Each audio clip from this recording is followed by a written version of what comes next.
Hi, I'm Meredith from Making Music Magazine, and I'm a violinist, and today I'm going to show you what to do if you'd like to learn how to play the violin. The first thing you'll need, besides your violin and your bow, you'll need a couple other pieces of equipment. The first is your shoulder rest. You can buy this at any music store or online, and when you look at your shoulder rest, you're going to put it on the back of your instrument. As you look at the instrument, you'll put it on the thicker side of the shoulder rest is going to go on the left side, and it has clips on each side that'll just snap it in place. This is going to make it a little more comfortable when you put the violin up on your shoulder and under your chin. The second thing you'll need is bow rosin. Bow rosin will help your bow to connect better with the string, and it's going to give you a smoother sound as your bow goes across the string. When you rosin your bow, you start at the bottom with some back and forth motions, then draw it all the way up to the tip, a few short back and forth motions at the tip, and then back to the bottom. That's really all the rosin you need, and you don't need to rosin your bow every time you play. You'll want to rosin it probably about once a week. Once you're ready with that, the first thing that we're going to talk about is the bow hold, because the bow is the most tricky part of the violin. When you start, hold it in your left hand to stabilize the bow. Hold it straight in front of you. And the beginner position for the bow is to put your thumb under what is called the frog. At the bottom here, this is the frog of the bow. Once you get more advanced, your thumb will move up to the middle of the bow. But for now, it's going to be right underneath, and your thumb is going to be bent. Then you're going to place each of your fingers, one at a time, over the bow. It's a lot more complicated than just gripping it like this. There's a very specific way you need to hold it. You curve your first finger right over, then your middle finger goes next to it, not quite touching the first finger. Leave maybe about half an inch of space in between them. Then your ring finger is going to go on what's called the button. You'll see a little circle on your bow right here, and your ring finger goes right over that little spot. Then your pinky finger sits right on top of the bow in a curved position. It's really important to make sure your pinky is nice and curved. Practice giving your pinky a few little taps so that your fingers stay loose.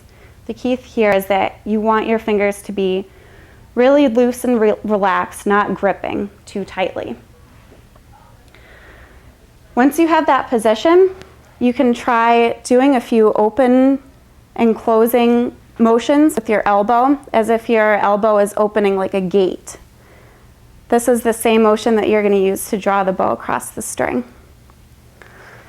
We're going to put the bow down for a minute. When you put your violin up on your shoulder, the shoulder rest is curved, so it's going to help to make that really comfortable as it sits on your shoulder. And you have the chin rest right here in front, which is where your chin is going to go.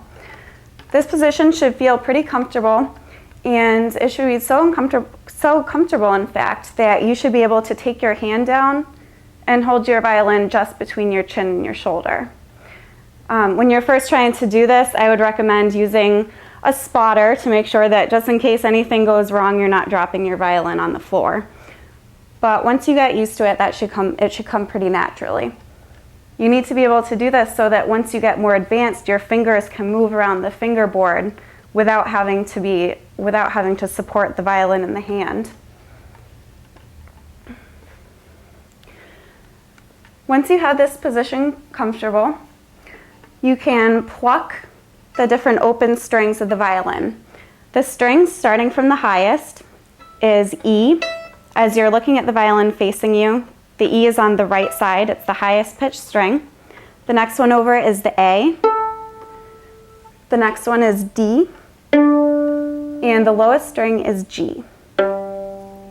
You can use an electric tuner or a keyboard or piano to tune the strings. And when you become more advanced, you'll be able to tune the strings actually to each other. They're tuned in the interval of a fifth. All of them are in fifths. So we have A and D, D and G, and A and E.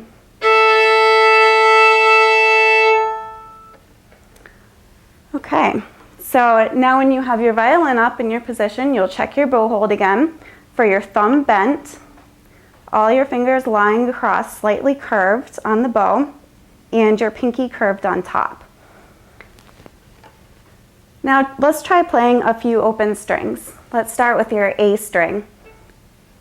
Put your violin down at, or your bow down at the frog, which is the bottom of the bow, and draw it slowly across the string.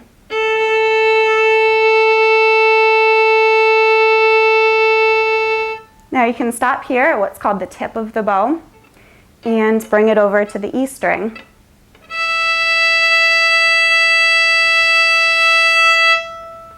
Those are actually the first two notes of Twinkle, Twinkle, Little Star.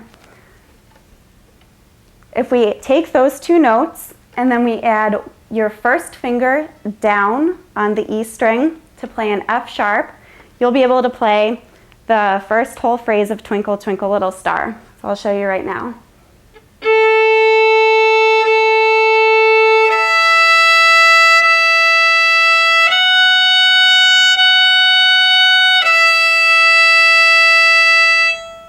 So we played 2 open A strings, we played 2 open E strings, we played 2 F sharps, which is first finger down on the E string, and then an open E string again.